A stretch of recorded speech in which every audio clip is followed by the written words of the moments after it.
Good afternoon, everyone. Everyone, please take a seat. We're going to call this meeting to order. This is the regular meeting of the Citrus County Board of County Commissioners for August 9th, 2022. If you would like to join us, as our tradition, we begin our meetings with an invocation and the Pledge of Allegiance. And today, Commissioner Kennard is going to lead us in those. So if you'd like to join us. I'm going to tell you right now, no disruptions, or I'll have you escorted out of the room. We're not going to play those games, okay?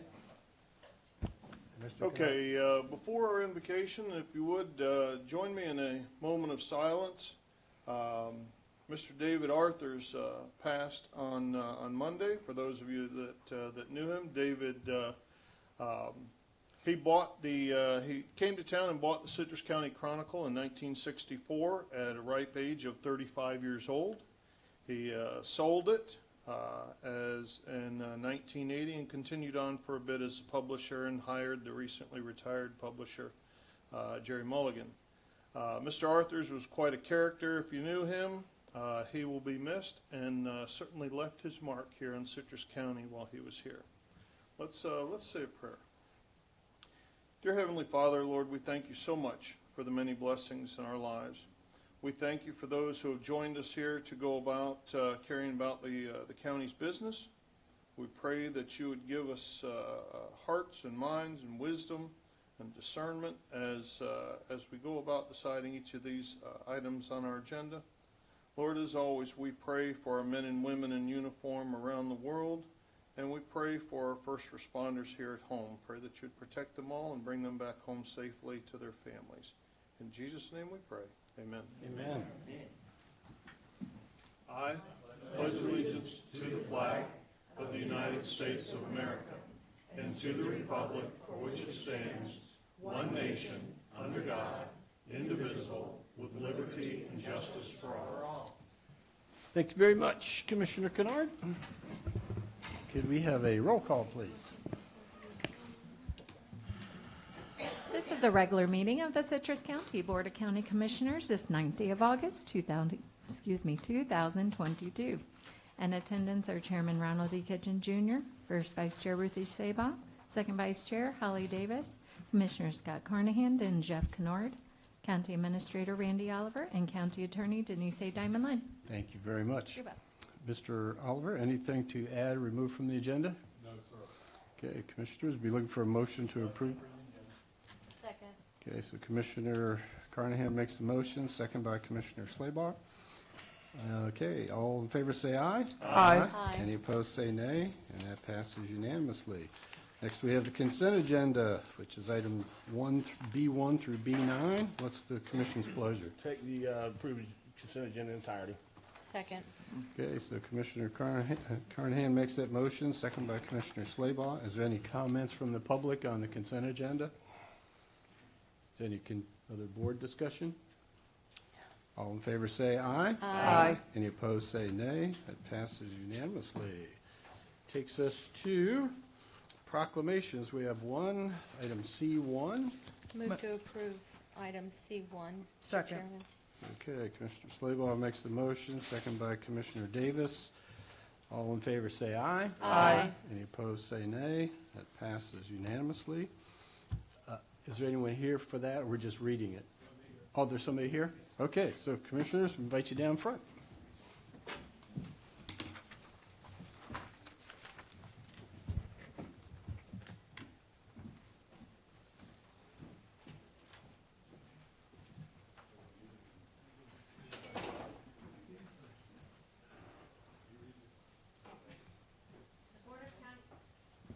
Board of County Commissioners of Citrus County, Florida proclamation, Breastfeeding Support Month.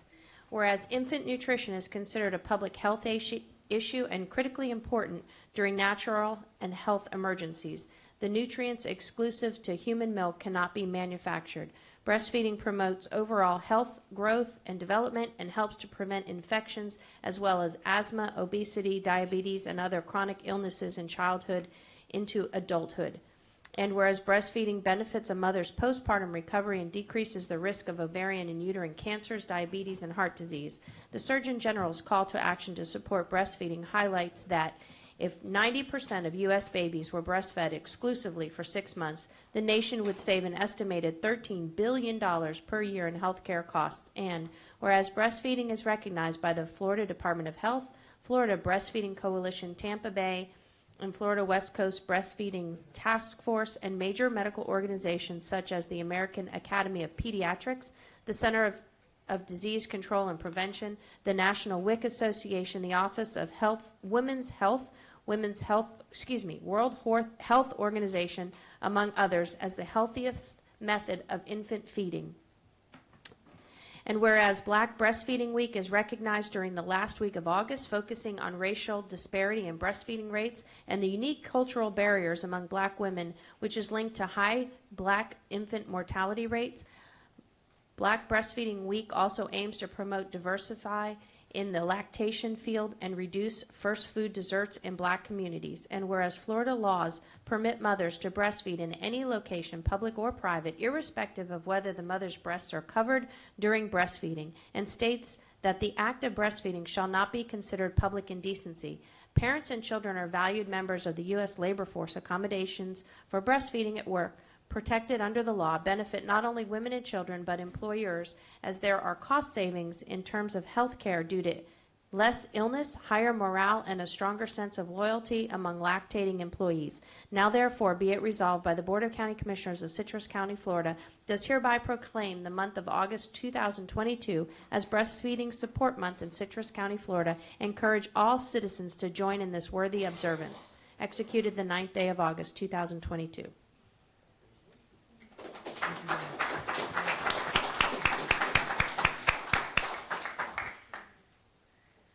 We just wanted to say that we've come a long way in the past 5-6 years with breastfeeding. We've increased our rates up to 10%.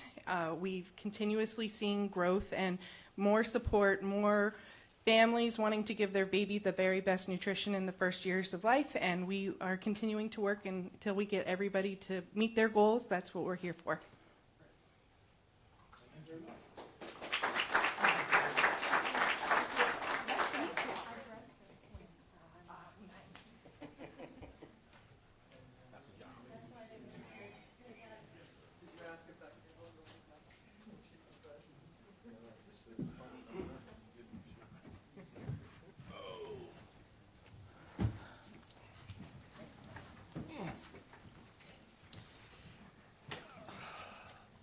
Okay, so we are now up to open to the public. Just to remind everybody, again, we appreciate you being here. We want to hear what everyone has to say.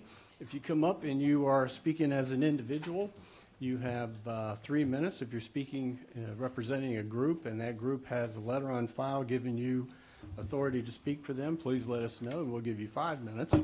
And when you do, please either before, during, or after fill out a green card for the clerk. And when you come up, you just tell us your name.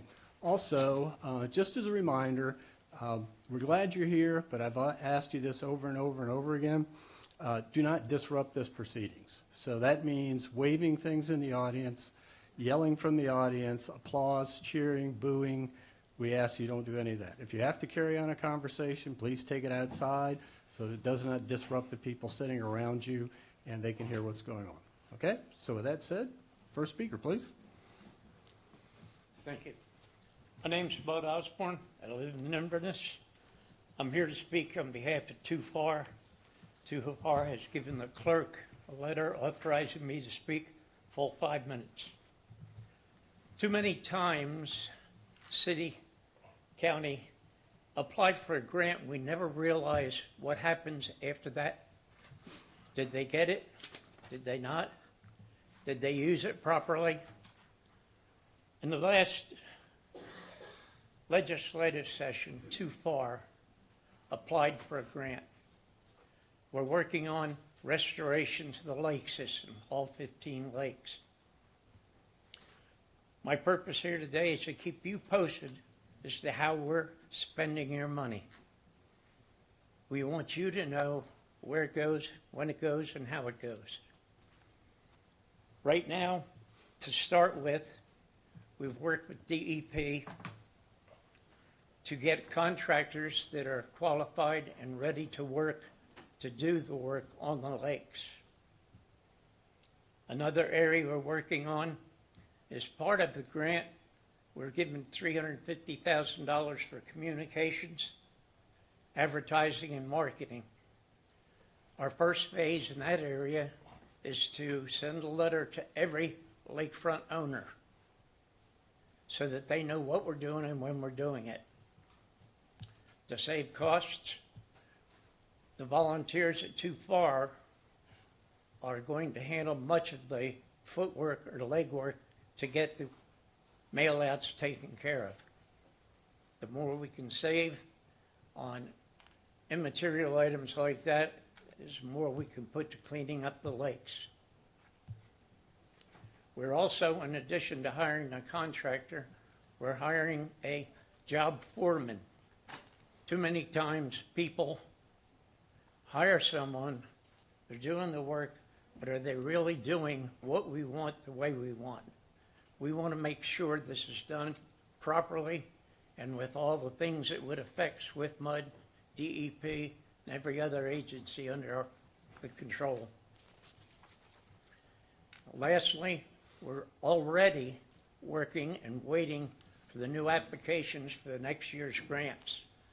We want to submit that and submit it early. What we're hoping is to become a reoccurring grant so that we don't have to apply each year to get the same grant. This is just strictly for one lake. We've got 15 of them to do. In addition to the one lake we're going to start with, there's also a 23-acre area near Gospel Island Road, which is so thick with muck and debris and vegetation, you can't even get an airboat through it right now. We went out to survey it and look at it. You can't even get in there. The surveys that have been done, excuse me, indicate there's anywhere from 6 to 12 feet of muck. DEP is only going to let us take part of that. We're not able to go all the way down to sand. That's where we stand now. We want to come to you on a regular basis. If we get something done, we'll come in and let you know where you are. We want you to know where your money goes. Thank you. Thank you. Is there anyone else to speak? Yes, sir.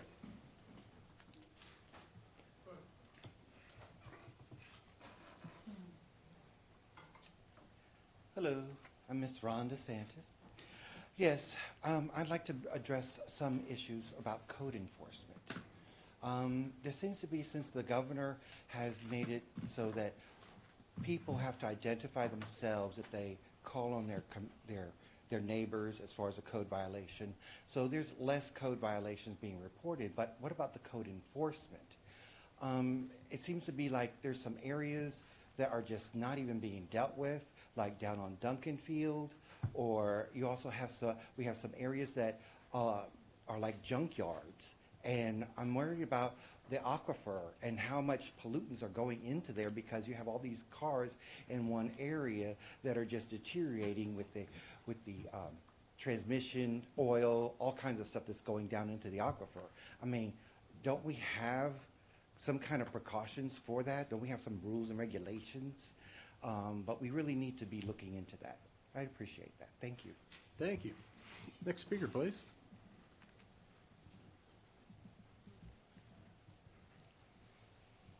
Good afternoon, Mr. Chair and Commissioners. My name is Ernesto Rubio. I'm the Administrator of the Florida Department of Health.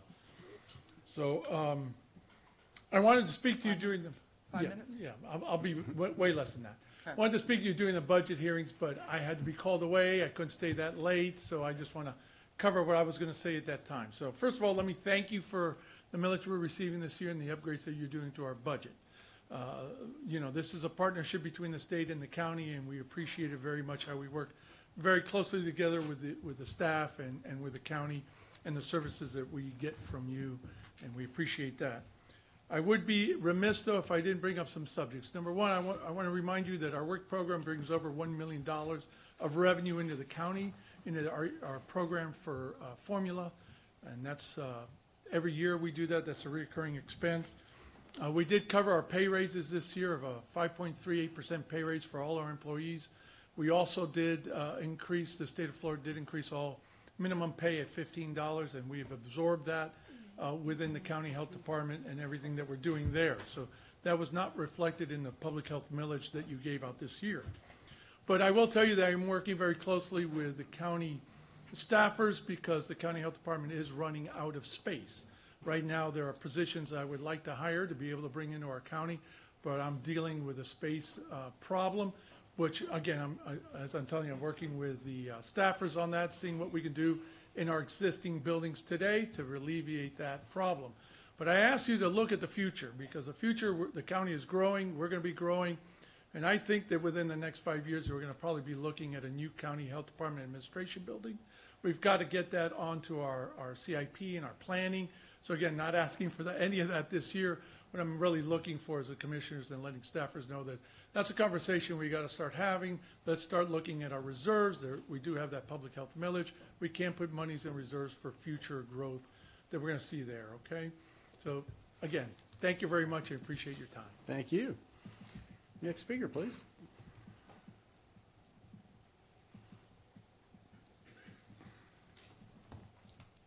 Kathy Gates, Inverness. I want to thank the commissioners, and Tim Gilbert sends his regards and his thanks. He could not be here today. He also represents a group of younger generation of Citrus County residents. We want to thank you for last time for you voting in and accepting the library standards as written. I was very curious about the term community standards that a couple of you wanted in there. I was curious how in the world, how do you address that? How do you determine that? I have found, have read that it's a legal term that generally is addressed in court with a jury. I can't imagine what that could have caused if we had community standards in there and we had displays that were being tested and not wanted in there, if we would have ended up in court over something like that. I think we very well may have dodged a bullet on that one, and we want to thank you very much for your vote last time. Thank you. Thank you. Go to the next speaker, please.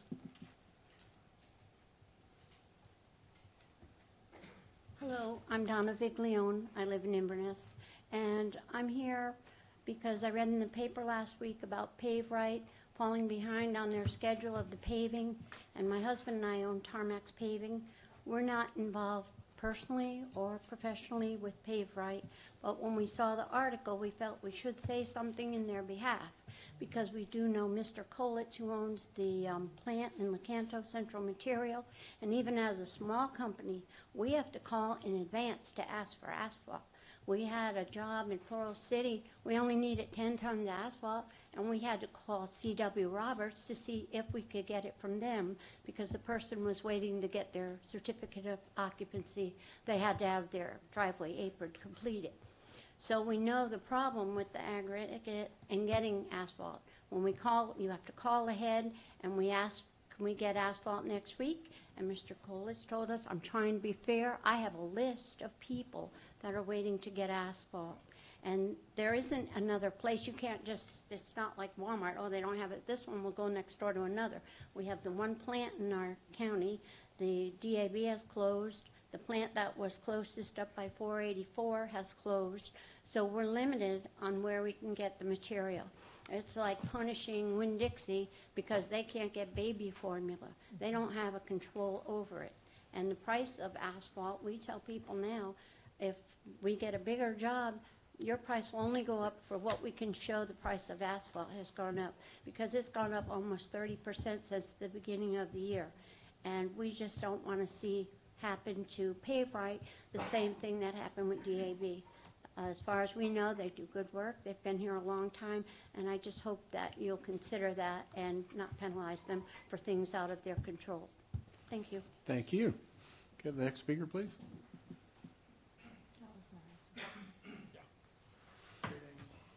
Greetings, Chair, Commissioners. I'm Sal Viglione from Tarmax. That was my wife. She did a much better job than I'm going to do, believe me. But anyway, I second that. Mike Delegado, I hope I said his name correctly, he's a good man. He's been around for many years. And I believe that there shouldn't be any government or any individual that should put restrictions on a man bidding on a job. I think if a man has the intelligence to know how much work he could handle and participate in doing, he should be able to do it on his own, and government shouldn't interfere with him and say, I think you got too much work, too much work going on, and I don't think you should bid on these jobs. I think the commission or the city should know if he's bidding or if I'm bidding, somebody bidding on these jobs is capable of doing it, or maybe they got too much on their plate, rather than government saying, you can't do this. We don't want you to bid on the job. That's kind of insulting. And I kind of think it's against his constitutional right to tell somebody you can't bid on a job because we think you got too much work or you're not handling the amount of work that you have. I think a shame on that system that would be doing that, if that's the case. We've been around for many years here at Tarmax down on Highway 41, Florida Avenue. We have from time to time about a dozen employees that work with us, so we know the asphalt business. What Donna, my wife, was just saying, we call various plants sometime to get aggregate. We can't get it. It's not there. They got a problem with the rock. They have a problem with the bituminous. And so what are we going to do? It's not like some of these plants, they may be doing paving. So they keep all the supplies for themselves, so they could go out and do the roads, the parking lots, what they want to do. Mr. Colett's not in the paving business. He's not keeping asphalt to do roads. Other companies are not doing it. Now, C.W. Roberts is doing it. They have a plant, and they do a lot of highways. So they could kind of put the squash to us while they're doing all their roads. With their paving, they got the material. We don't have it. So we're under their mercy. What are we going to do? So I think patience is a virtue. I think that the commission should be considerate of the situation that we're dealing with right now. We're in some sad situation right now, bad times. I've been in business since 72, 75 in the paving business. I've never seen it like this. My son's a general contractor with concrete. They have a problem with the cement at times. They got to wait. They got to call ahead of time. We got to call. There's no asphalt right now. We're not working. I can't get asphalt. C.W. Roberts don't have asphalt. That's another plant. As you know, DAB closed down. 400 people last year had to go home from work because they couldn't meet the deadline with DOT, with the Florida Department of Transportation. So what do? We're stuck between a hard place and a stone. So I think that hopefully that the commission would consider Pave Right, that they should be the one determining if they can handle more work or not, and not have government authorities telling them, we don't want you to bid on a job. We think you got too much going on. Thank you very much. Appreciate your You're comments. welcome. Thank you. The next speaker, please.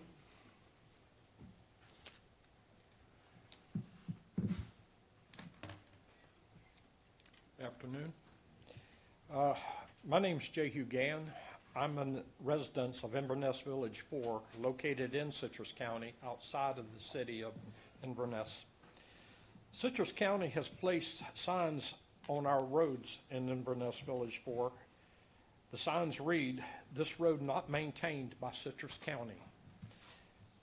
The question is, what is Citrus County responsible for to keep these roads in a passable state for emergency vehicles and first responders, along with government vehicles and the residences that live there?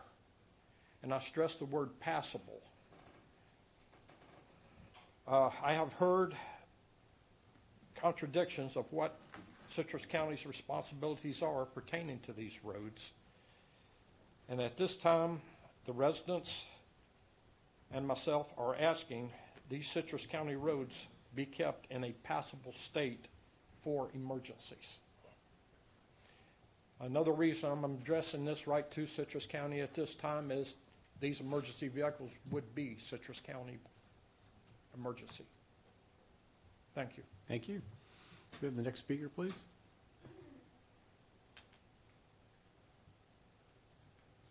Good afternoon. My name is Dr. Carmen Kubitschek, and I also live in Inverness. As a matter of fact, I live in the Inverness Village 4. Many of you know this was platted about 50 years ago, December 12th, actually, of 1972. And that was by the county. It got replatted again in 2005. I know that there have been some litigation, and the county said that they're not the owners of the road. But my understanding was that for emergency cases, that the county would maintain the roads at least passable. Mr. Gann brings a very valid point. As a healthcare provider, I can tell you that our residents are either elderly, we have special needs, and we also have children. So if there's a vehicle, which not too long ago, as a matter of fact, about a week and a half ago, there was a semi that got stuck for 5 hours, and there was no way of getting that semi out. They had to actually be towed out.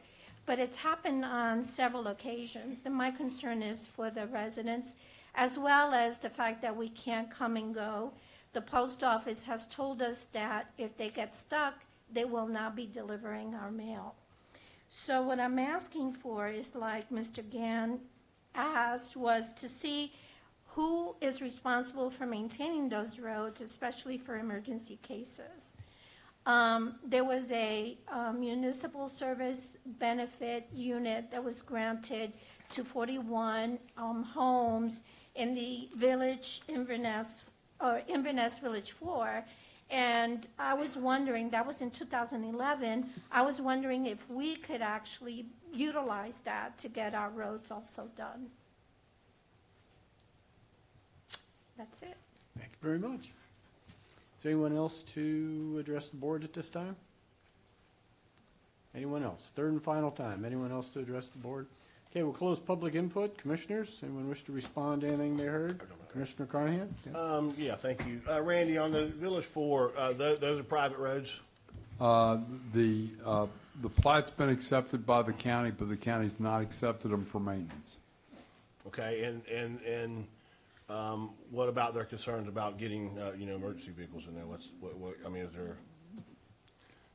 Well, it's like any other road. Please remember that there is quite a history with this particular project, and I don't know if you call him the developer or not, but the attorney that SwiftMud is given a letter to is representing them. They are in the process, as we understand it, of trying to set up an MSBU. I think Denise Lynn can give you a more up-to-date. My understanding is they're close to meeting the petition requirements, and that the quote-unquote developers agreed to put up the $400,000 for the engineering study that's going to be necessary to come up with a probable estimate of cost, because there are two things that are going to have to be addressed to make that work properly. one of them is drainage, the other one is the condition of the roads. Okay, thank you. That's kind of what I. But SwiftMud is the controlling entity because they need an environmental resource permit by SwiftMud, and SwiftMud's lawyers have, worked with the developer, and they are working with the county to try to come up to a resolution. All right, thank you. When it comes to code enforcement, definitely, we get a lot of phone calls. They definitely changed, they changed the legislative where you have to give your name. We still get phone calls as commissioners, and we still go out and look at the, I usually go out and look at the issue, and I do still turn some in myself. But code enforcement is always an issue that we've got to stay on top of. Future growth of the health department definitely need to get put on the radar. We're growing as a county, and you commissioners that are sitting here definitely are going to have to deal with that one. Library policy, glad that's accepted and done. And then we'll talk about pay right and the contract obligations when we get to that. Thank you. Commissioner Slabaugh, anything? Yes, thank you. Bud, I'm looking forward to the fruits of your labor and that group. It's amazing, and I am very excited to see the outcomes. Tito, you're on my radar, so that could be good or bad, I'm not sure. Kathy Gates, thank you, and thank you to Tim for representing the young professionals. Pave Right, that it's on the agenda, we'll deal with that, I believe. And I think you covered about the roads. My question to Randy is, if I live on a private road that's sugar sand, and I built on that road knowing it's sugar sand road, that's my responsibility to maintain it so the mailman and the mail person, the delivery person, and EMS can get down that road? There are two different types of roads. There are roads where the dedication of the right-of-way has been done to the county, but they may or may not have been accepted for maintenance. Okay. And if they have not been accepted for maintenance, then the county it would be up to the residents to maintain it. But- Denise Lynn may have something she wishes to add. Actually, I think the commissioner's question said private road. So a private road, yes, the private individuals are responsible for maintaining it. In discussions with the fire chief, he has assured us that they do everything they can to get to somebody who needs them, whether it's rescue or fire. They will, carry hoses, they will, use their, whatever vehicles are available to them. So while, a car might not be able to get through some circumstances, the chief assures me that they do everything they can to get to everybody who needs them. So these roads in this case were dedicated to the county, and some portions of it were dedicated to the city of Inverness. Both jurisdictions accepted that dedication, so they are public rights of way. The public has the right to access them, but the county is not responsible to maintain them. Thank you. Thank you, Mr. Anything Chairman. else? No, sir. That's it? Mr. Davis, anything? I'll start off by dittoing everything that Commissioner Slaybaugh said, and then I want to add a couple of personal comments on top of that. Bud, super excited. I talked to a couple people in Tallahassee about that, and I am just really excited to see that happen for the lake chain. So I'm sad that they won't let you take all of the muck out in that really bad area, but baby steps, I suppose. Code violations, I want to add to that it does, I, like Commissioner Carnahan, have gone out and looked at stuff that's been reported to me when people are afraid of their neighbors. And so I go out and look at stuff, and I have reported a few of those only after I've eyeballed it. And I am pretty on top of code violations that come across my desk. Unfortunately, it does take a while to work through the program to get things settled. There's one case in my district that was just settled, and I don't know how long the one that I'm thinking about starts with a J and a J. Finally got resolved after, years and years and years of back and forth with this person. So things do resolve. They do take a while because of private property rights and all that good stuff. Tito's on my radar because I'm in meetings with him. So how many times a month? A lot. Yes, we need to take care of that. And let's see. The other personal note I want to say is PaveRight. The folks that own or are at the head of PaveRight, my dad says nothing but good about them for all the work that they've done at Crystal River Airport. So I know they're a good company and they're well run. We're just in a sticky situation, and we're going to have to discuss that. And Inverness Village is 4, that's in my district, so I've definitely been in the thick of that. And I'm going to let the attorney speak for me on everything to do with that. So that's it. Mr. Kennard, anything? Yeah, Bud, thank you for coming, and again, congratulations to Too Far on hard work getting to this point. I have no doubt that there's a lot more work coming, and look forward to seeing the results. Tito, your timing is impeccable. Randy and I were just having a conversation about space needs earlier. We've got some stuff coming up to deal with in the years ahead of us for sure. Let's see, PaveRight, we'll talk about that later, and Inverness Villages has been covered, so that's all I've got. Okay, I have nothing else to add. So we will move now to item H1, which is the 1:30 public hearing for the proposed sea otter assessment area.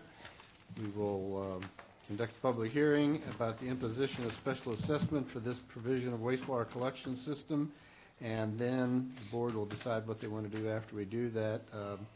Mr. Oliver, Ms. Lynn, you want to give any background on this prior to opening the public hearing so they'll know what we're considering? Or? This is a wastewater assessment hearing for the Sea Otter Path Sewer Assessment Area for the upcoming fiscal year. It just sets up the special assessments. Dealing with just the people in that assessment area. Only in that particular area, that is correct. Okay, all right. Well, with that said, then we'll go ahead and open up the public hearing. Is there anyone here to speak in favor or opposed to this resolution? Anyone here speak in favor or opposed? Third and final time. Anyone speak in favor or opposed to this resolution? Okay, we will close the public hearing. That was quick. Commissioners, what is your pleasure with this? Mr. Chair, motion to adopt and authorize the chairman to execute a resolution of the Board of County Commissioners relating to the construction and funding of a wastewater collection system, creating the 2022 Sea Otter Pass Sewer Project Assessment Area. Second.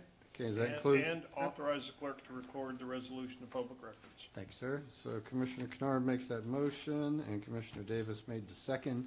Is there any additional commissioner discussion? Okay, all in favor say aye. Aye. Any opposed say nay.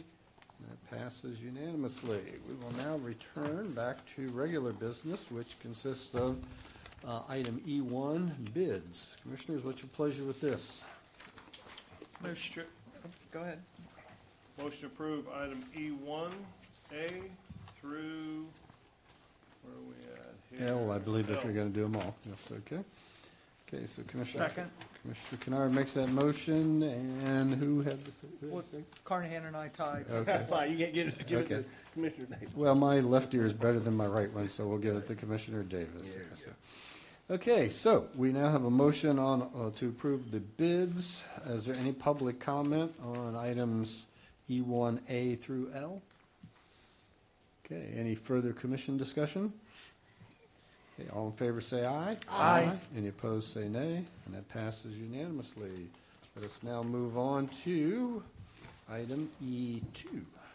Approve budget transfers for housing services, road maintenance, utilities, Board of County Commissioners, library services, and supervisor of elections for year 21-22. Motion to approve E2. Second. Okay, Commissioner Davis makes the motion, second by Commissioner Slaybaugh. Is there any public comment on item E2? Any further board discussion? All in favor say aye. Aye. Any opposed say nay, and that passes unanimously. E3, please. Yes, adopt and authorize the chairman to execute a resolution adopting amending Older Americans Act Title 3B, Older Americans Act Title 3C1, Older Americans Act Title 3C2, Older Americans Act Title 3E, Low-Income Household Water Assistance Program, 2 State Housing Initiative Partnership, Harbor Lights Plant Interconnect Project, and Crystal River Airport Wildlife Hazard Management Plan grant budgets for fiscal year 21-22. Motion to approve E3. Second. Okay, Commissioner Davis makes the motion, second by Commissioner Slaybaugh. Is there any public comment on item E3?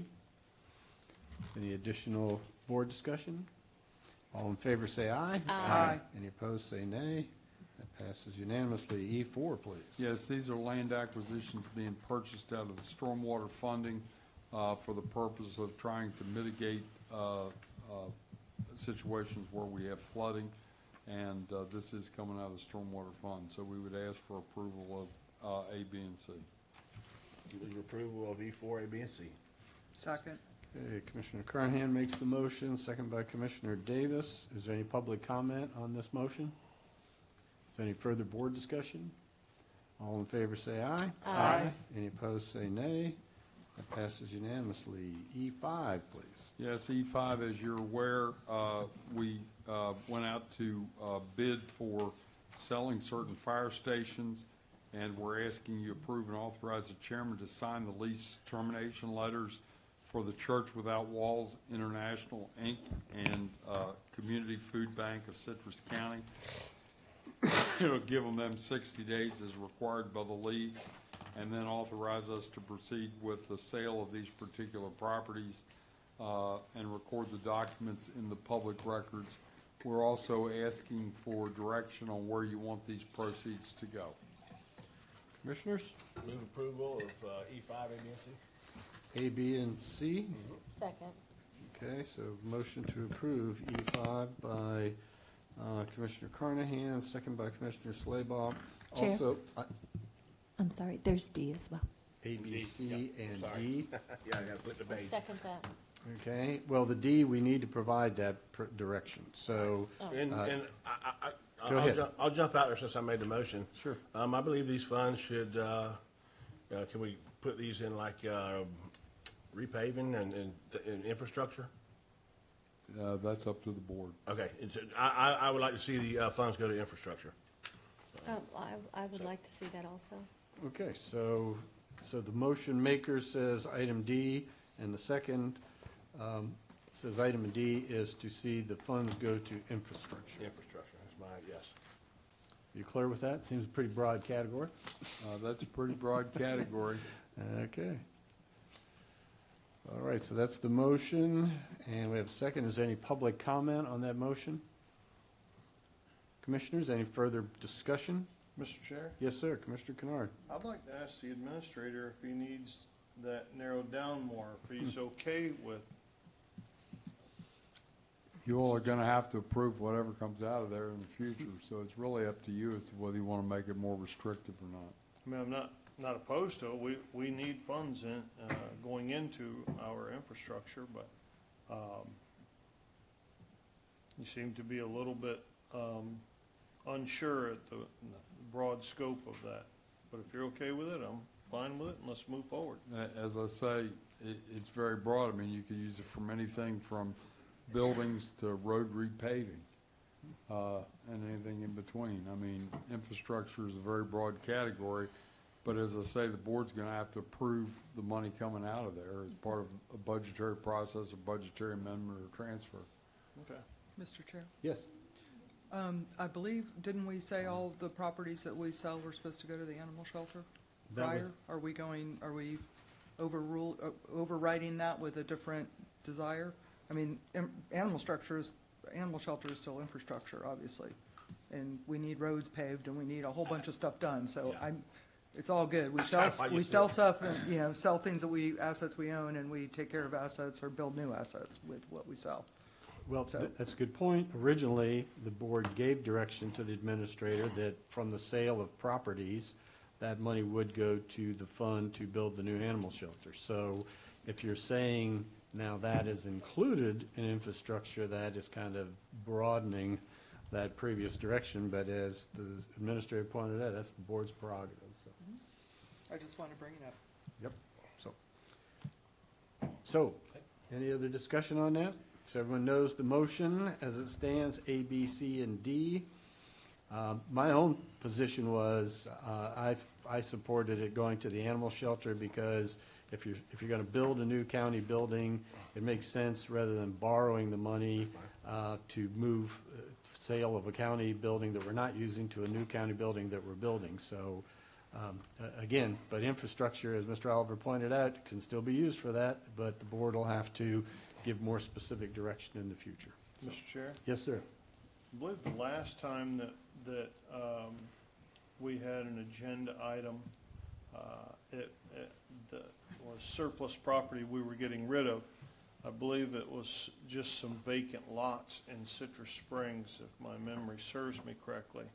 And the motion at that time that I made was that any residential properties that were sold would go back into housing or affordable housing, that type of thing. And any commercial properties that were sold, that those funds would go towards the animal shelter. And it was clarified, I mean, the motion did pass, but it was clarified by the attorney, I believe, that there were no commercial properties involved in that agenda item, it was only residential. But nonetheless, it was in the motion that any commercial property sales would go towards the shelter. So Also, there's also a little caveat out there, is there not, that says specific sales, the funding could be determined where that came from. In other words, there's an item coming forward later that about selling a piece of property that came from building the road, right? So when we sell that, that has to go back to gas tax, correct? Correct, it's So- restricted funds. Right, so there's also the issue of where did the money come from in the first place to buy it from, so. Okay, so at this time, though, everybody is okay with the infrastructure direction, okay? Okay, so is any other discussion from the board? Yes, ma'am. And Mr. Chairman, I just want to reiterate about the infrastructure. The reason why is because I felt that this was from the fire stations, that like the next one, or E7 is, you know, from gas tax money. So I thought infrastructure was a broad enough term so that the money could be decided. We'll have a stricter, more binding vote if and when the money comes to the board and they decide where it goes. And I liked that it was a little broad in that sense, that because we don't know, right now we're having trouble with roads, and at the time that, you know, we don't know when these will sell, and I just thought that's why I did the second on the infrastructure, so just wanted to confirm that. Sure. Well, again, this is where it comes in having a plan, because you can say infrastructure now, and this board, next meeting, could change that. They can say use it for something else, or any board in the future can say change it for something else. Yes. So it's only restrictive as long as the board keeps it restricted. Yes, sir. So, Yes. Okay. All right. So that said, all in favor say aye. Aye. Any opposed say nay. That passes unanimously. Item E6, please. Yes, this is board discussion, and I think this is good for Citrus County and support to update the FGTS Greenways and Trails Opportunity and Priority Maps to include the Sumter Seminole Wakiva Trail, Three Sisters Connector Trail from Kings Bay on US 19 to CR 486, State Route 44, and Fort Island Trail Path from the Gulf of Mexico to US 19. So what kind of discussion are you looking for here? Basically, we're just asking for support for this. This is going to make this trail much more connectable and make it so that you can traverse the county and into the state system. And this was proposed by the state. I don't remember if it's forestry or greenways and trails, probably greenways and trails. I was just going to say, I personally think this is perfect for what we've been trying to do. So, yes, I Commissioner. make a Perry? motion that we approve E6, A, B, C, D, and E. No, you're on the wrong one. We're on E6. You went too far. Yep. And again, the motion just, I guess, would be to support the update. Yeah, Is that's that fine. what you're looking for? Okay.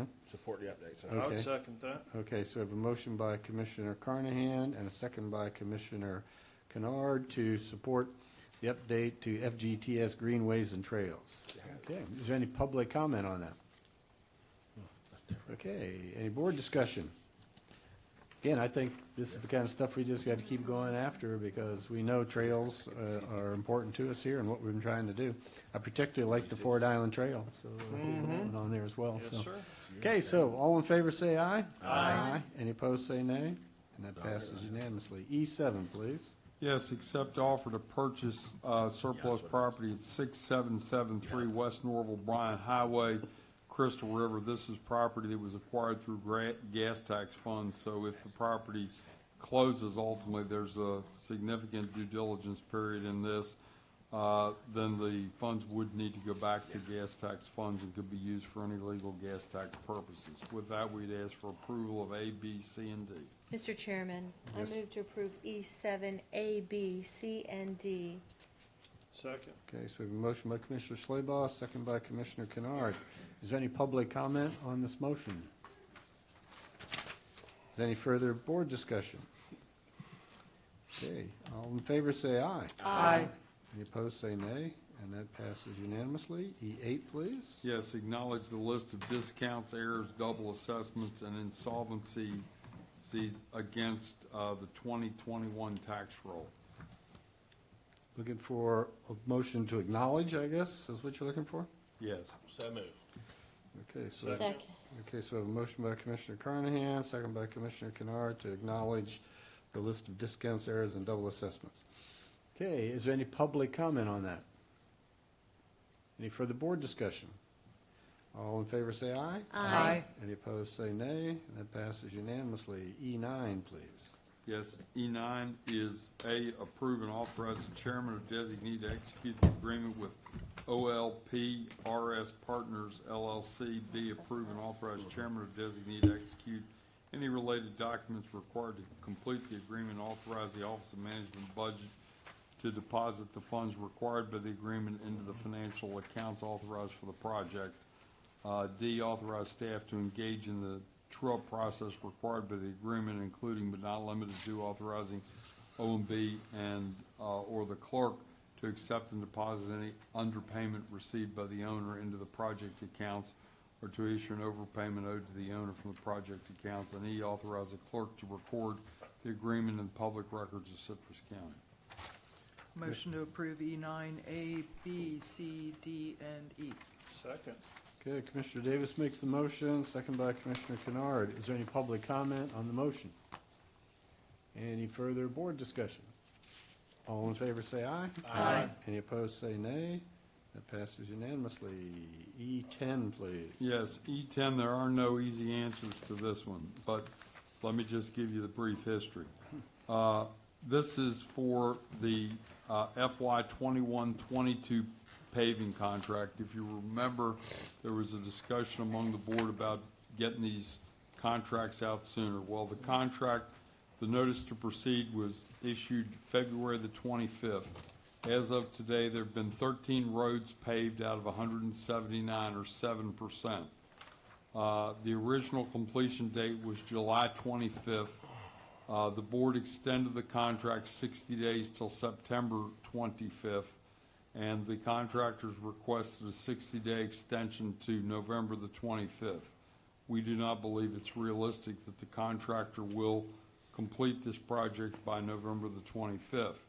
In fairness to the contractor, however, the larger contractors, who we have 3 that are currently working in the county for us, are aggregate is in demand, there's no question about that, are keeping all the aggregate to keep their projects moving forward. Those other 3 contractors are keeping pace with the project schedules that were developed, and we're asking the board what they'd like to do. Please note that this is going to have a potential impact on the resurfacing contract for next year, which will be coming to the next board meeting, and how you wish to proceed on that. Okay, board, what's your Chair. wisdom on this? Commissioner Carnahan. I just want to jump out there and say, this is nothing against Pay Right. They do a great job. Mike does a great job. And there's more history to this. The Mexican government shut a Vulcan plant down over in Mexico, which actually supplied rock from all the way from Texas all the way down into Florida. And there's millions of tons that's just now gone. Your bigger contractors that own quarries and have asphalt plants are now keeping all the material for themselves, and it's putting a hurt on our local businesses here. Not only Pay Right, but also Chris River Quarries that own the asphalt plant, and it is the only asphalt plant here in the county. So I know it's a tough topic, but like I just wanted to get it out there. I had a conversation with probably one of the bigger paving contractors in the state of Florida yesterday, and they own a quarry, and they're still having issues of getting their material because of rail service. So it's a serious issue, and so whatever the board direction wants to go, I'm fine with that. But I just want to say this is nothing against Pay Right. It is a serious problem out there, not only here in the state of Florida, but all over the country.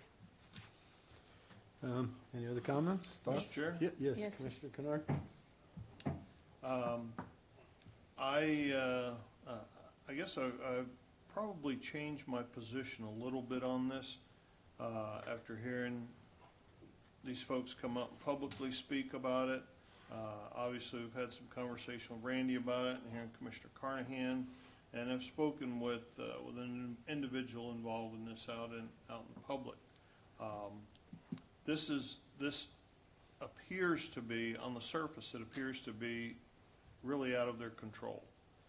As much as I hate to extend another 60 days, given the supply chain issues across the board in so many aspects of construction, I would like to give them the opportunity to right the ship. I don't expect that they're going to finish it in 60 days. But I would like to see them continue to make some progress on this list of roads to resurface. If we start closing off some of these smaller local companies from participating in the bid process, the cost to resurface our roads is going to go up significantly. That's right. When these operations consolidate into just the big boys, we're at their mercy then, as will be the rest of the state. Maybe ultimately that it ends up happening anyway, but at this point, as much as I'm ready to see the other 100+ roads get resurfaced and get started on the list that's coming up, I would like to see if we can give them the 60 days and give them, like I said, an opportunity to try and figure out how they're going to right the ship. Okay, Mr. Chair, I'll go ahead and make a motion. Well, to get- just say oh, Commissioner go ahead. Slabaugh was trying to say something, so. I wanted to kind of actually ditto what Commissioner Kennard was saying. I had the opportunity last week to go do a tour with the MPO for FDOT in Gainesville, and this was brought up, and, you know, even different ideas of how to help the smaller companies through this supply chain process breakdown. So I'm just going to confirm what you said and agree with you that I don't think it's right to penalize the smaller mom and pop companies. Yes, it's an inconvenience, but if I hate to think of the devil's advocate of what could happen if we did this. So I begrudgingly would be in favor of extending it. Okay, and before Commissioner Carnahan goes on, did Commissioner Davis, did you have any comments on this?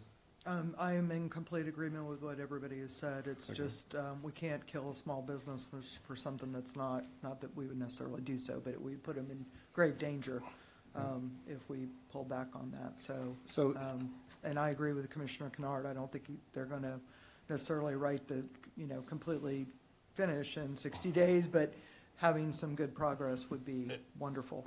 So before we move forward, and again, if Commissioner Carnahan is going to make a motion to give him the 60 days or whatever, I can support that. But here's the issue. So what you're telling the citizens is we're pausing our road resurfacing projects.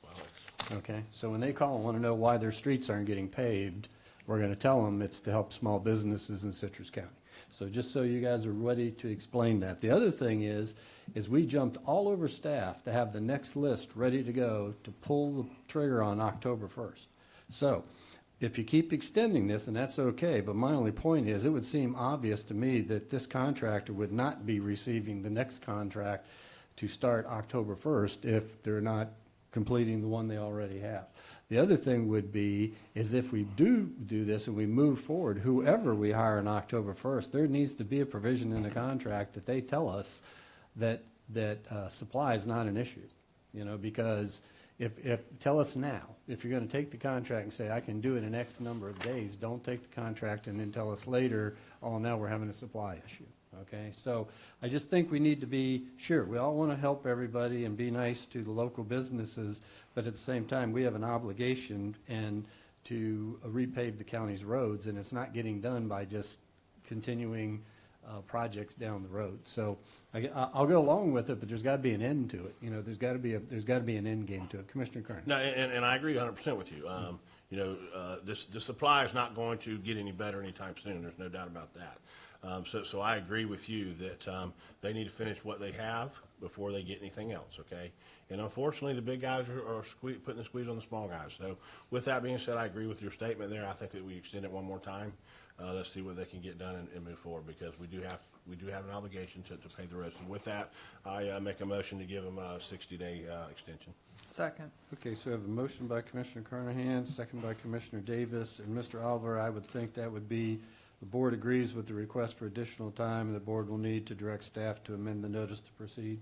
Is that where we're looking at? Yeah, we'll take care of the necessary paperwork Okay. to extend it for 60 days to November of 25th of this year. Okay, but board, before we vote on this, now, what's our feeling now? Are we still moving forward with October 1st with the next phase? Yes. Right? I think Okay. so. All right. All right, so, okay, with that said, is there any public comment on the motion? Okay, Commissioners, any further discussion? Yes, sir. Yes. I just want to point out, it's not just having a heart for small business. It's exactly what Commissioner Kennard said, that competition breeds lower prices, so we are actually looking out for our citizens. Well, I'll take my, never mind, I won't even go down that road. Okay, so anyway, with that said, all in favor say aye. Aye. Any opposed, say nay. Okay. Yeah, explain that to folks when they want to know why the roads aren't getting done, and you're telling them you're looking out for them. That'll carry a lot of weight, so. That passes unanimously. So we will move on to item F, please. Yes, item F, we're asking that item 2 and 11 be stricken. Approval of item F with 2 and 11 to be removed. Second. So we have a motion by Commissioner Carnahan, second by Commissioner Schlebach. Is there any public comment on that motion? Any further board discussion? Mr. Chair. Yes. The only thing, and I will support it, Randy and I had a discussion about these floating docks. I'm not in total agreement with the email that he sent out relating to that.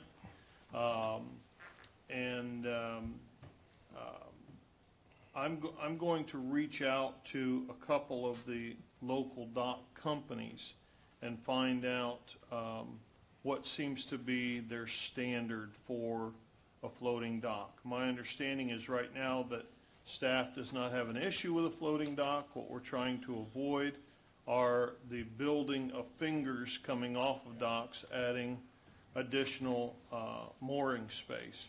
But what I'm being told is that if somebody comes in to apply for a permit to add a floating dock to their fixed dock in a way that doesn't increase their ability to tie up more boats there, that it's not going to be an issue, provided that it's not some giant floating dock. And what we don't know is what measurements that large or giant floating dock is. So it's still not very clear yet. I'll support taking it off of this list. I'll do my homework and then sit down and talk with Randy about it, and make sure that when folks do apply, they're not going to have an issue. And if they are, then we'll bring it back to the board and say we need to hash this out and get it figured out. Okay, and also I thought, my understanding was as well, is that it was a little more specific, that it dealt with structures within inside the manatee protection area. That's correct. Yes. Okay. So if you're out, I guess, Lake Henderson and trying to do this or whatever, it wouldn't apply. Right. Right? So the whole point was, in the manatee protection area, you cannot increase net slips or net boat launches or whatever, and that's what the whole issue is. Right. So that's what the criteria is they should be looking at, right? Is it increasing boat slip availability or number of boat slips or not? Okay, so we have a motion. Is any other discussion on item F? Okay, seeing none, all in favor say aye. Aye. Any opposed say nay, and that passes unanimously. Mr. Oliver, you have anything for us? No, sir. Could you mind, it's not on here, but could you just give the board a quick update on the search for your Yes, I want to say replacement, although it's not really a replacement, but you know. Yeah, I sent out an email, and I'm trying to remember how many people were in there. I didn't talk. June Randall talked with the consultant yesterday. I think there have been 17 applications, if my memory's correct. The press has asked for those 17 applications, and we're going to get those from the consultant and turn them over because it's required under the Florida Public Records Act. The closing for this is the end of August. I think it's the 27th. What I would expect is that at that point, the consultant will come in and talk about some group of people, 8, 10, 12 people, and then at a public meeting, you all would hone that down to the ones that you would like to bring in and talk to. Typically, and this is something you may want to talk about, typically what I've seen is you do one-on-ones with particular candidates, and then you have a public session where the public gets an opportunity to hear questions and answers and get a better understanding of the candidates, and then based on that, hopefully you make a selection. Okay, good. Board, what I wanted to discuss about this, just so we're all staying on the same track, a couple of things. First of all, the closing is at the end of this month, at which time the application process ends and we deal with what's been applied. The way this has worked in the past is that we would get all those applications and we'd sit down and we would start vetting them. And then in a public meeting, we would perhaps rank, our top 5, 6, 7, however many you want to interview, and ask the consultant, about that, because frankly, you don't pay to have 10 or 12 or 19 people come in. You might have a person that people that we all agree on that we would like to rank, say, the top 5 or 8. So we'd have to do that first. Then we would invite those people here, and then, as Mr. Oliver said, typically then each commissioner would meet with them privately, and then we would have a public meeting where we would, they would come up and speak to us publicly, and we could ask them additional questions, and the public could hear from them. And then at the end of that process, then that's usually when we compare notes and rank who we like. And then from that process, we come up with like rank 1 through 5. And in the past, the way it's worked is that you task somebody with working out a contract, which usually is the attorney and the chairman. And then if that works out with your first choice, you do that. And if it doesn't, then you go to your second choice. So that's usually the process we use. I would like to add something else to it. I think it would behoove, starting on a good foundation, that this is going to happen. We're going to get, at the end of the closing period, at the end of this month, we will have completed the primary election. I would like to see the winners of the primary election included in the selection process, because those folks, some of them are going to be the next county commissioners. So I think that their voices should be heard, seeing that, they're going to need to work with this person, and whoever we hire is going to have the confidence that the new board coming in supports them as well. So I'd like to throw that out for your consideration and see what you think about it. No problem with that. I think that's a good idea. Thank you. Yes. Anybody disagree? No, Okay, not at all. and we're still on track with the process, so we're all good with that. So the next thing that will happen then, Mr. Oliver, will be at the end of the closing, whether it's 19, 20, or whatever, you'll put that on the next available agenda, okay? And then the board will discuss. I think we can do that at a regular meeting, because we'll have a chance to go through and look at these candidates, and typically 5 or 6 will go right to the top, the list. And we can sit down, and then we can discuss, and basically get up here and try to convince our colleagues who we think are the best choices and go from that. So that would be the next step. Is everyone in agreement with that? Mm-hmm. Anyone disagree? Nope. Okay, so we good on that? All right. And after the primaries, then please let the candidates or the winners of the primary know what that is, and that, I guess what we'd do is invite them to sit up in the front row or whatever, so that they could participate as well in that conversation. Mr. Chair? Yes, sir. There's only going to be, the other one goes until November. That's right. So there's only one commissioner that's going to be able to sit up here that's elected to.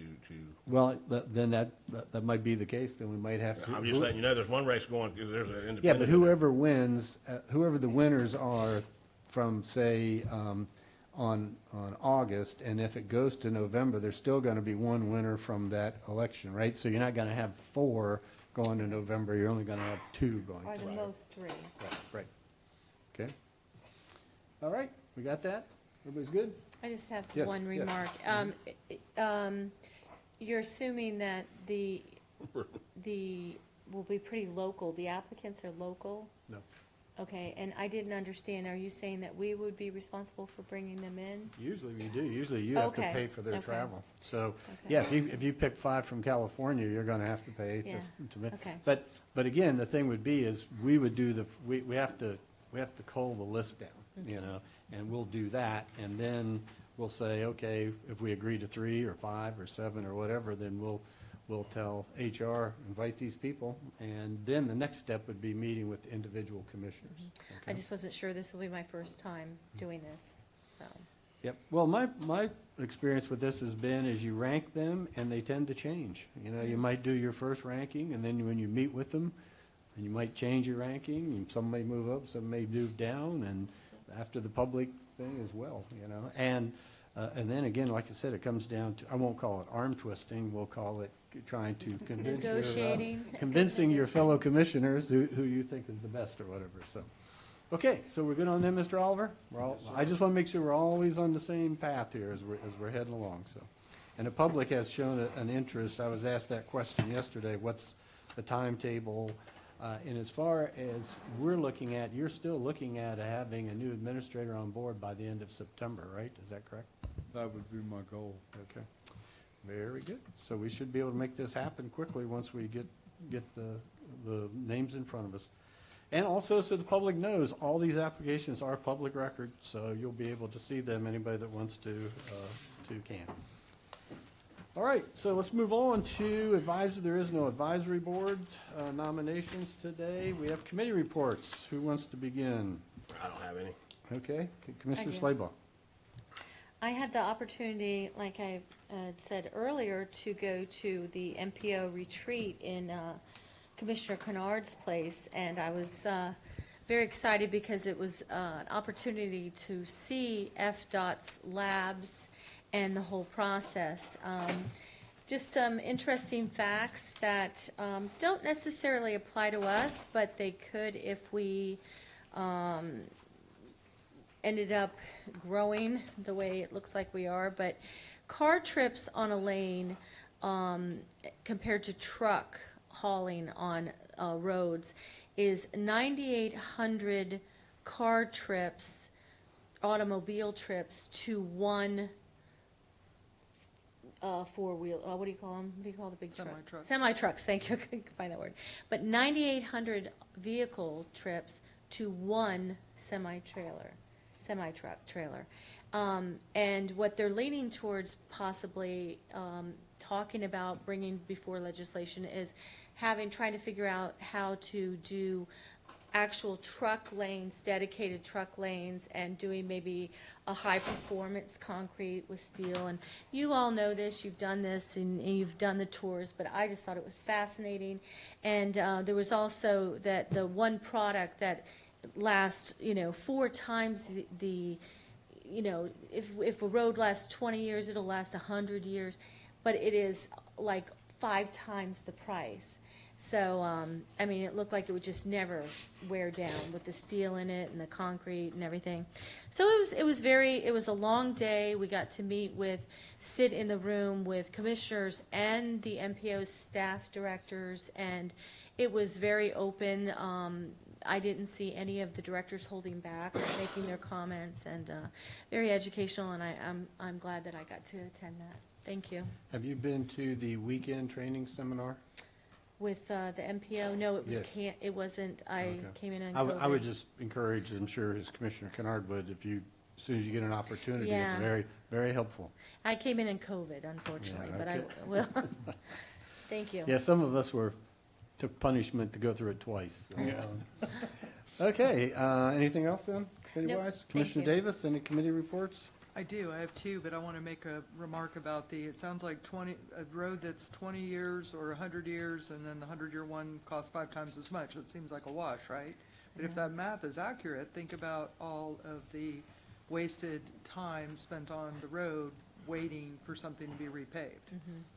That helps economic activity for the state, for everybody out there. So that's fascinating. It was fascinating. Thank you. I'm kind of a geek too, just like you. So anyway, Citrus County Community Charitable Foundation, we seem to be, as a board, growing up a little bit, which is good.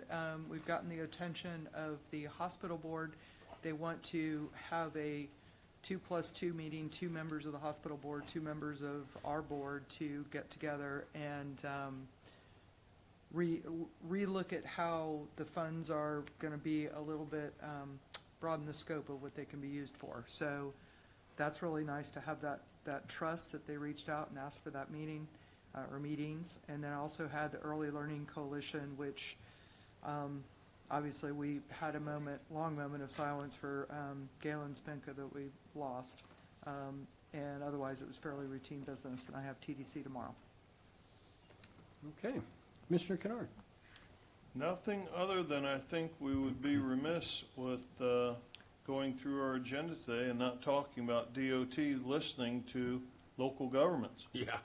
And putting a halt to the Northern Turnpike extension, and instead refocusing their efforts on I-75 expansion and increasing capacity on local roads to move traffic, the volume of traffic that they are looking to do.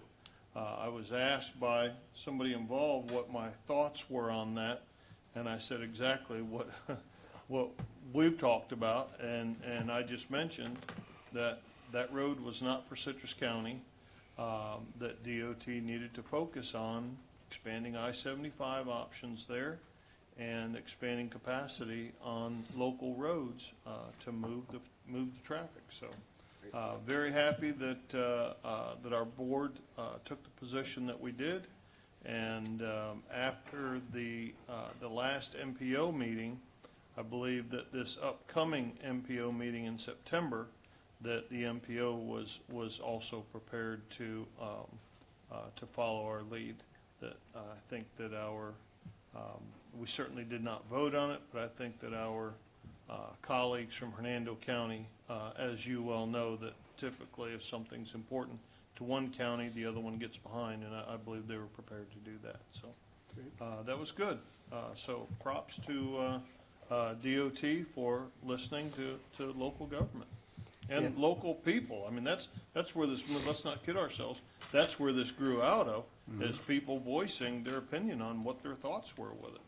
Right, but as far as you know, as far as FDOT is concerned, local voice is the five of us. Yeah, yeah. So, I just got to share with you all, especially those of you that know Secretary Gwynn. I mean, I get a phone call, you know, out of nowhere, and goes, "I want to talk to you about the announcement we're going to make." Okay, and he goes, and he never used the word cancel. He never used the word whatever. He used the word a hard pause. Yeah.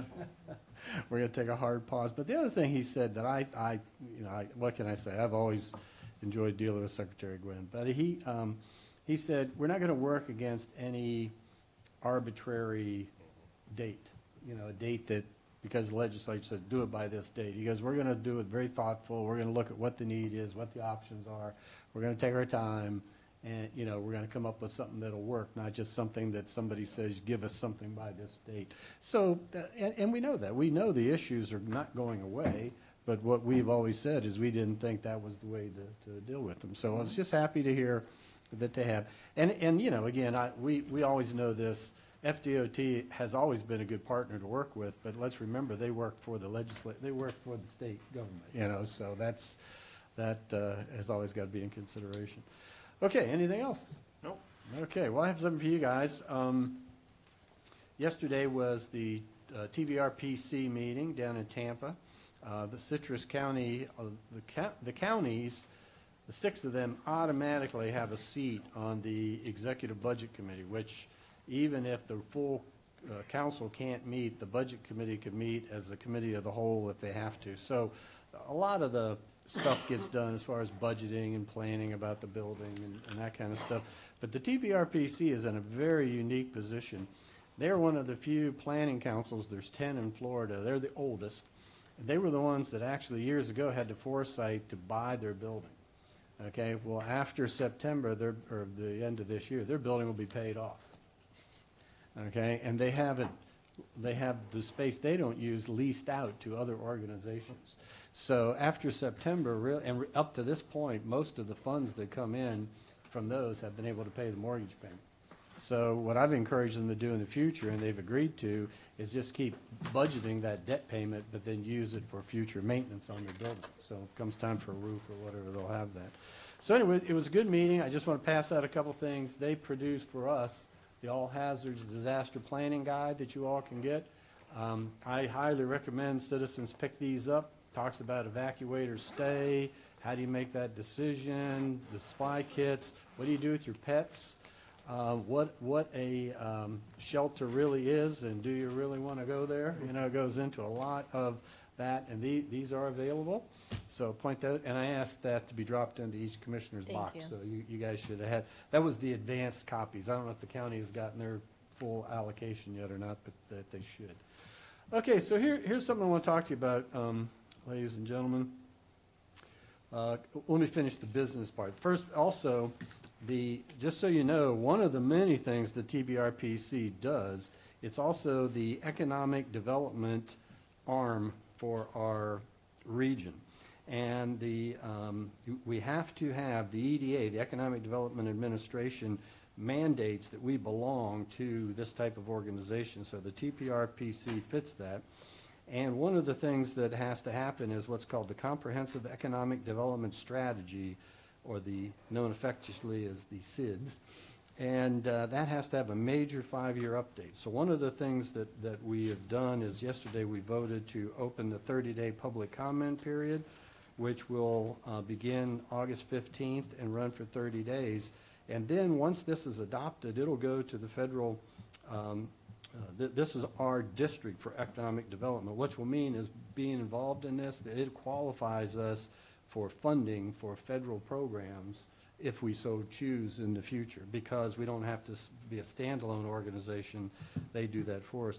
But this will come back before the TBRPC next month. If it's approved and sent in, it'll be the adopted economic development plan for 2023 through 2027. So once I get a copy of that, or you can go on their website, you may wish to see that as well. Tremendous amount of data that comes in from that. We also had all other kinds of presentations and so on, which I won't go into. But here's a couple things also. Talking about the future, our current chair is Councilwoman Brandy Gabbard, who is a councilwoman on the City of St. Petersburg City Council. And her and next year's chairman is going to be one of my favorite commissioners, Commissioner Vanessa Baugh from Manatee County. And they have agreed on this, that instead of having 10 meetings a year, especially for those counties that have a long distance to travel, on next month's agenda, there'll be a resolution, if passed, that'll change to 6 meetings a year, held on the even months. So that'd be like February, April, June, and so on. So the meetings, instead of being like an hour and a half or 2.5 for the executive meeting, might go 2 or 3 hours or whatever, but they would only be half as often. Okay, so I fully think that'll pass. There's a few folks that were pushing back. They wanted to have the summer off or whatever, but those of us that work all summer didn't think that was a viable excuse. And of course, the chair can always call emergency meetings if necessary. So that's kind of what's happening in a nutshell with the TBRPC. But here's where we are that I'll need the board to work with me on. The next meeting of the TBRPC, they always meet on the second Monday of the month. So the next meeting is September 12th. Okay, I'll be in attendance at that meeting, but the meeting after that, October 10th, I won't be able to attend because of a conflict.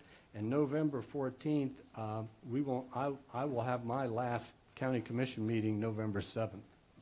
So there would be no purpose in me going to the November 14th meeting, because I would have no opportunity to come back and tell you what happened at that.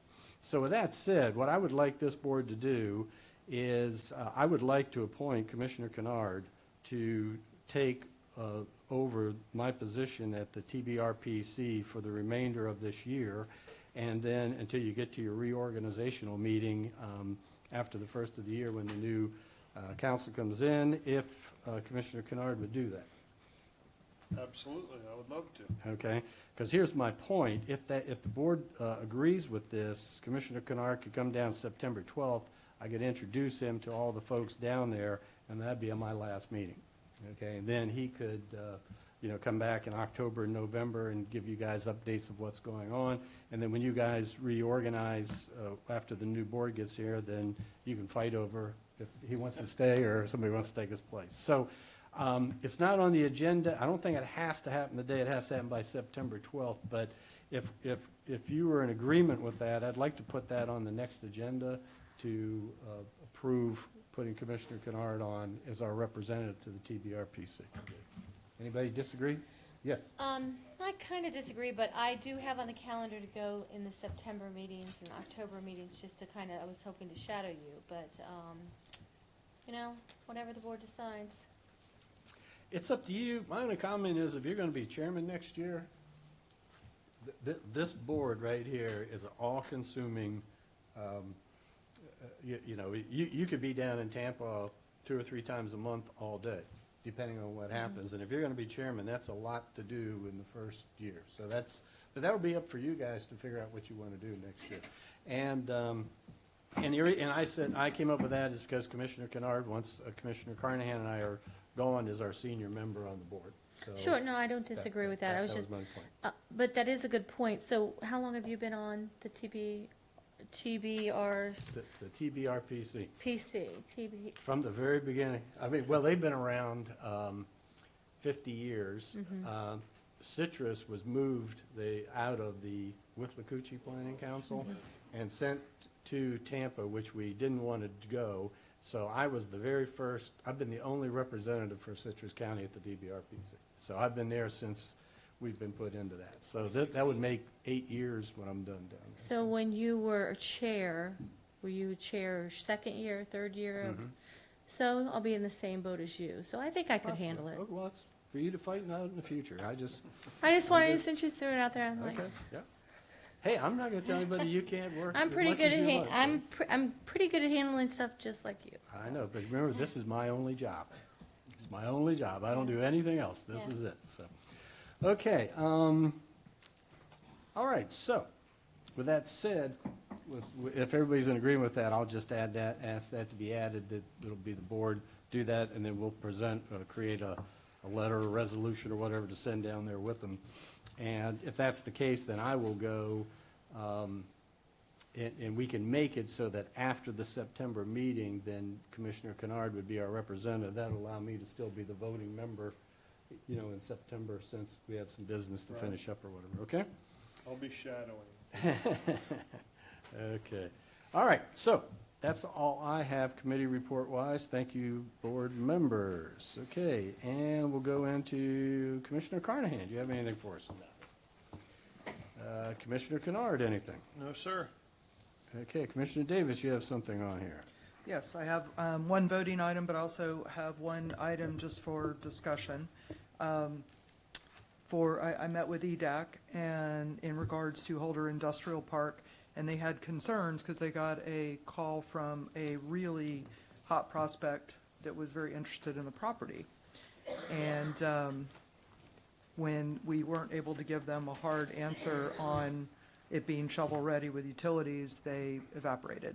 So they had mentioned that, I guess it was number 3 on our list for ARPA, and now it's moved down or even off the list for the ARPA funds. And so I asked Randy about it, and I just thought maybe we should discuss it and have Randy talk about it, if that's all right.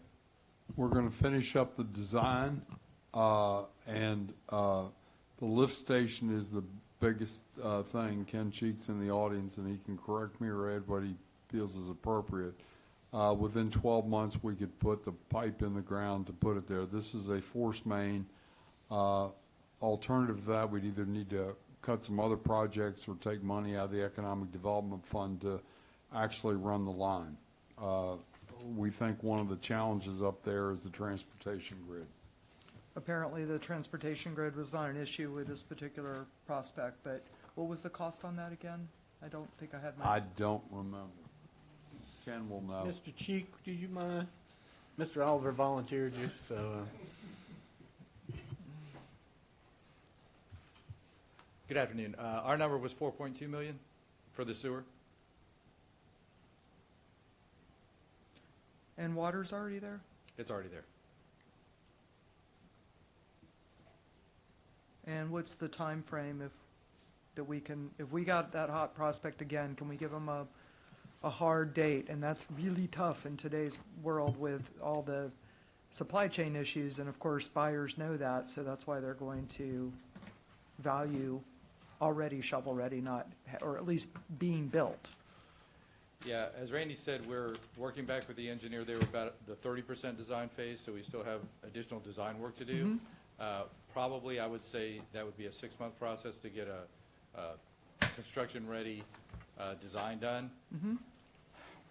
In today's market, I would say you're probably 15 to 18 months to get it built, and that's largely because of lead time for the equipment in the lift station. We're starting to see a little better supply on the pipeline stuff, but anything that has to do with steel or any of the pumping and electrical stuff, we're still having trouble getting, so. And is that 15, 18 months total, including the design phase, or is that in No, addition? that would be after we bid it. That So would be plus. construction time. What Alright. if you built the pump station now and put the line in later? That's certainly a viable option.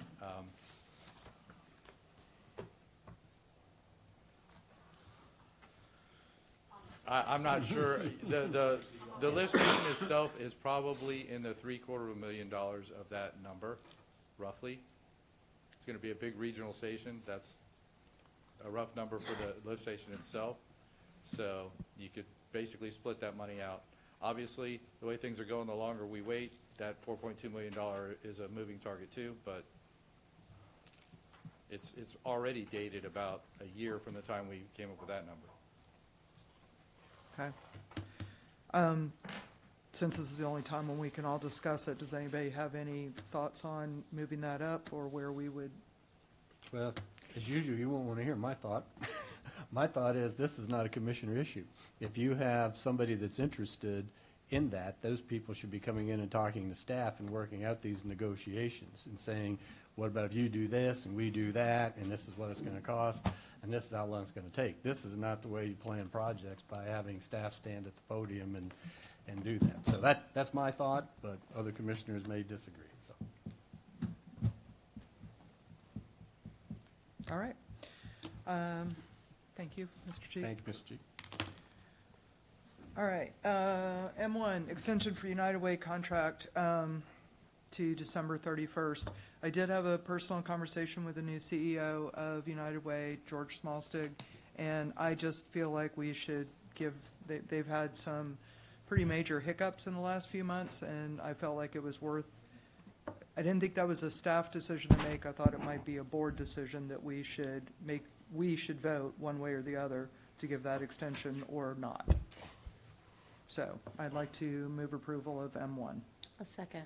Okay, so we have a motion to move, extend the United Way contract to December 31st, made by Commissioner Davis and second by Commissioner Schleybaugh. Is there any public comment? Any further board discussion? Yes, sir. I'm not going to support it. They've had this money long enough, okay? And that money needs to come back to the county, given our housing, because our housing has done a tremendous job of getting this money out. And that money's been sitting there, and I'm not going to go into the other issues. There's you know, that has been going on there, but I'm not going to support it because I believe the money should come back to the county, and our housing should be taking care of that because they can get it out a lot quicker. So. Okay.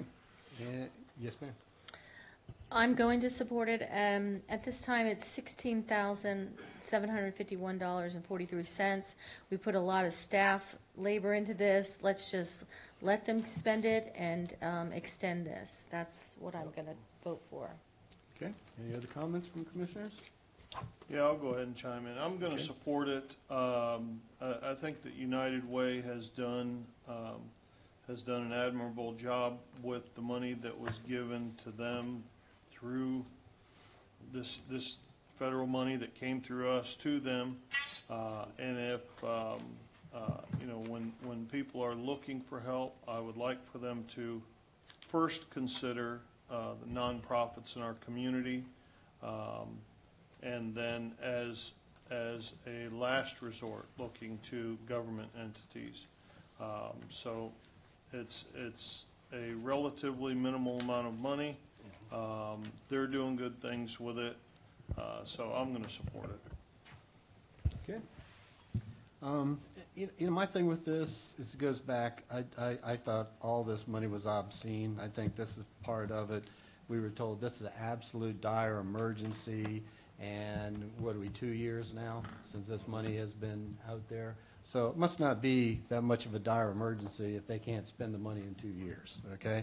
And also, Commissioner Kennard, I agree with your comments, but it might be a local nonprofit, but it's still taxpayer dollars. Mhm. So they are going to the government. So you're still driving them to the government to get money. I just think the sooner we get everybody weaned off of this so-called free money, the better.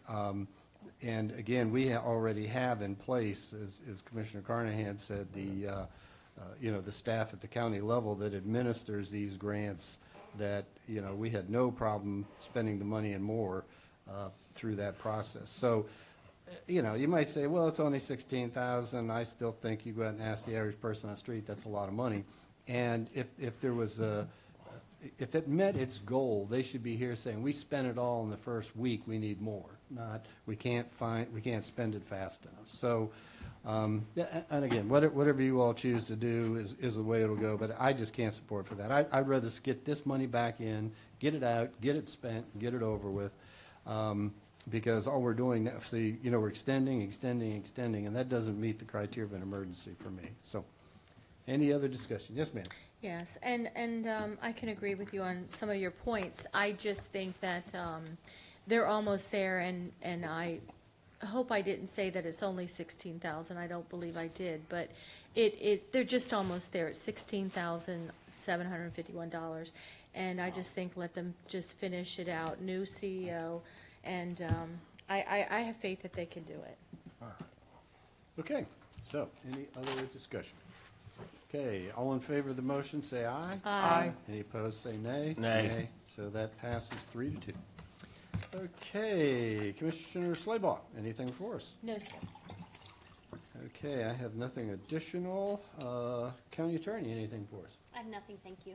Okay, we will now go to the last segment of Open to the Public. Is there anyone here that wishes to address this board at this time? I can't believe this. I can't believe this. What is the time? So, okay. Third and final time. Anybody else to speak at the public?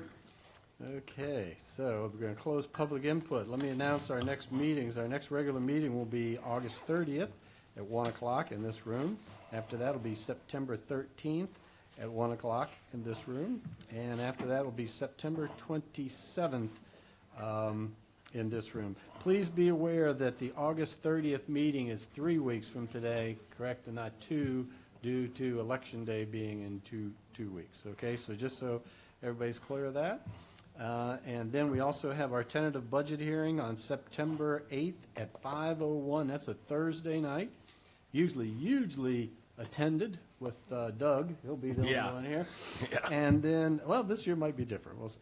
And then also the final budget hearing, which will be Tuesday, September 27th, also at 5:01. So these will begin at those times. So with that said, Commissioners, if we have no further business, we're adjourned. Bud, keep up the good work on Too Far. That's going to be a big deal for that lake.